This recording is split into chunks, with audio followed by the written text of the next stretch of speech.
Iran की जनता पिछले कुछ दशकों से लगातार ईरानी सरकार के खिलाफ प्रोटेस्ट करती आ रही है। आज हम इन कारणों के बारे में डिस्कस करेंगे, सामाजिक, आर्थिक और राजनीतिक कारण क्या हैं और क्यों ईरानियन लोग जो है ईरानी सरकार के खिलाफ लगातार प्रोटेस्ट करते आ रहे हैं। जो पहली समस्या है वो है आज़ादी की कमी। ईरान में महिलाओं को मजबूरी में हिजाब पहनना पड़ता है। अगर कोई महिला बिना हिजाब के सार्वजनिक प्लेस पर वॉक कर रही है या फिर जा रही है तो उसे गिरफ्तार किया जा सकता है और उसे सज़ा दिया जाता है। सरकार मीडिया को पूरी तरह कंट्रोल करती है और जो पत्रकार सरकार के खिलाफ बोलते हैं उन्हें गिरफ्तार कर लिया जाता है। ट्विटर, फेसबुक, यूट्यूब जैसे प्लेटफॉर्म पर बैन है। सरकार लोगों के पोस्ट को मॉनिटर करती है, जिससे जनता खुलकर अपनी बात नहीं रख पाती। लोग महसूस करते हैं कि उनके पास न तो व्यक्तिगत स्वतंत्रता है, न बोलने की आज़ादी। एक सर्वे के अनुसार 2022 में लगभग 72% ईरानियों ने माना कि सरकार की ओर से व्यक्तिगत स्वतंत्रता पर अत्यधिक पाबंदी है। दूसरा वजह तेल होने के बावजूद ईरान की जनता गरीब क्यों है। ईरान के पास भरपूर मात्रा में तेल और प्राकृतिक संसाधन है, फिर भी वहाँ के लोग बेरोजगारी और महंगाई से परेशान हैं।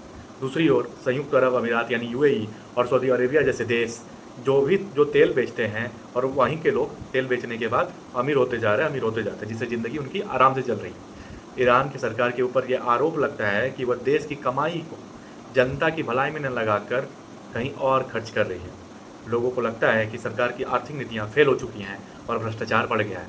एक रिपोर्ट के अनुसार 2023 में ईरान की 60% जनता ने कहा कि वो गरीबी रेखा के नीचे अपने जीवन जीने को मजबूर है, जबकि सरकार ने तेल निर्यातों से अरबों डॉलर कमाए। तीसरी जो प्रॉब्लम है, प्रॉक्सी ग्रुप्स को फंडिंग। दूसरों देशों में प्रॉक्सी ग्रुप जो एक्टिव है उनको फंड करता है। ईरानी सरकार दूसरे देशों में अपने समर्थक, आतंकवादी या चरमपंथी गुटों को पैसा और हथियार देती है, जैसे हिजबुल्ला जो लेबनान में एक्टिव है, यमन के हुतीस विद्रोह जो यमन में एक्टिव है, इराक और सीरिया में मिलिशिया ग्रुप है, उनको भी ईरान फंड करता है। जनता चाहती है कि पैसा देश के अस्पताल, स्कूल और रोजगार पर लगे, ना कि दूसरों की लड़ाइयों में। लोग सवाल करते हैं, जब हम खुद परेशान हैं, हम दूसरों की लड़ाइयों में क्यों पड़े। सवाल वाजिब भी है। इसलिए 2023 में एक सर्वे कराया गया जहाँ पे 68 ऑलमोस्ट 70% जो उत्तरदाता थे ने कहा कि सरकार को विदेशी सैन्य गतिविधियों पर पैसे खर्च नहीं करने चाहिए। धार्मिक सरकार नहीं चाहिए। चौथा जो सबसे बड़ा रीज़न है, ईरान एक इस्लामिक रिपब्लिक है जहाँ सुप्रीम लीडर आयतुल्लाह धर्म के नाम पर देश चलाते हैं। जनता का एक बड़ा हिस्सा चाहता है कि सरकार और धर्म मतलब रिलीजन एंड स्टेट को अलग अलग होना चाहिए, जैसे आधुनिक लोकतांत्रिक देश करते हैं। लोग कहते हैं कि धर्म को निजी चीज़ रखी जाए और सरकार सभी धर्मों को समान माने। सरकार को सेकुलर होना चाहिए और ऐसी मांग लगातार बढ़ रही है। ऑलमोस्ट 60% ईरानियन ये मानते हैं कि ईरानियन गवर्नमेंट एक सेकुलर गवर्नमेंट होनी चाहिए। पांचवा और बड़ा रीज़न है चुनाव, इलेक्शन। राष्ट्रपति चुनाव होते तो हैं, लेकिन जनता का कहना है कि सिर्फ दिखावे के लिए होता है।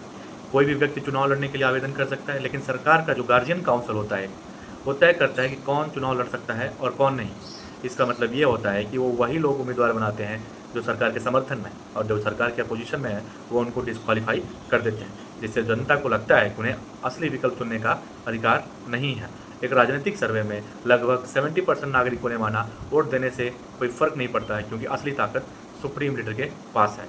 ये 5 रीज़न है कि क्यों ईरानियन जनता ईरान के खिलाफ है और क्यों Israeli prime minister Benjamin Netanyahu एक दिन उन्होंने संबोधित किया द पीपल ऑफ ईरान को, क्योंकि उन्हें ये पता है कि ईरान के अंदर ही एक फ्रैक्शन है जो ईरानियन गवर्नमेंट से खुश नहीं है और जिसकी वजह से वो उन्हें मोबिलाइज कर सकते हैं और इस तरह से ईरान में तख्ता पलट यानी रिजीम चेंज किया जा सकता है। थैंक यू फॉर वॉचिंग और प्लीज़ सब्सक्राइब माई वीडियो।